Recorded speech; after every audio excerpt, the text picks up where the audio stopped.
शहबाज शरीफ का जाकर मौलाना फजलुर रहमान से मिलना किसी काम न आया। मौलाना फ्लोर ऑफ द हाउस पर खड़े होकर एक बार फिर बोले और कहा कि बड़े अदब व एहतराम के साथ कहना चाहता हूँ, और फिर वो बात कर दी जो शायद कोई और सियासतदान ना कर पाता। मौलाना ने अदब और एहतराम के साथ क्या कहा, जरा ये वीडियो देखिए। खर्च होगा जब मेरा पैसा मेरी फलाह बहबूद में खर्च नहीं होगा, मुझे क्या पड़ी है कि मैं इस किस्म के टैक्स आपके जालिमाना टैक्स अदा करता रहूंगा।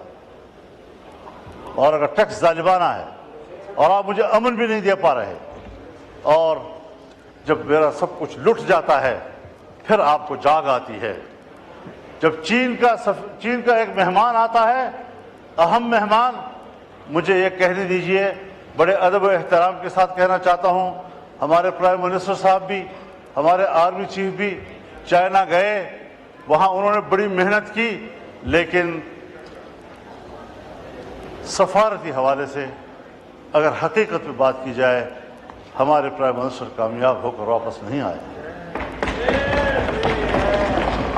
मौलाना साहब काइंडली और साथ साथ मुख्तसर कर दीजिए, आज बहुत लंबा दिन है। उनका मेहमान यहाँ आया, जी हाँ, हम सब लोग उनकी खिदमत में हाजिर हुए, मेहमानदारी की, और हमने उनको अपनी भरपूर हिमायत, ताईद, दोस्ती सब हवाले दिए।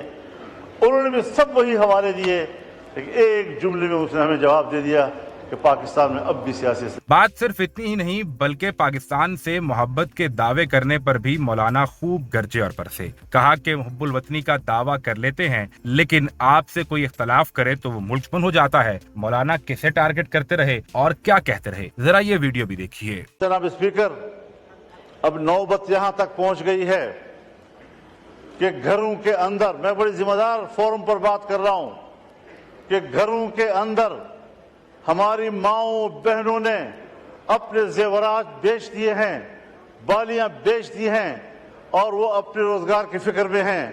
वो खत्म हो गए पैसे, अब घरों के दरवाजे और खिड़कियां वो बेचने में मजबूर हो गए हैं कि किस तरीके से हम दिन रात गुजारे। और रियासत इस हद तक शकीउल क़ल्ब हो चुकी है कि उनको एहसास तक नहीं है कि ये मुल्क के बाशिंदे हैं और उन पर क्या गुजर रही है। 9 महीने तक लोग बैठे हुए हैं, कोई एहसास है इस बात पर? मेरे पास अंगूर अड्डे का वफद आया, भरपूर वफद आया, और कहा साहब आप तो आए हैं हमारे गांव में। मैंने कहा जी मैं आया हूं आपके गांव में, तो आप बताएं वहां हमारी क्या पोजीशन है। मैंने कहा मेरी रात अफगानिस्तान में थी और मेरा जलसा पाकिस्तान में था।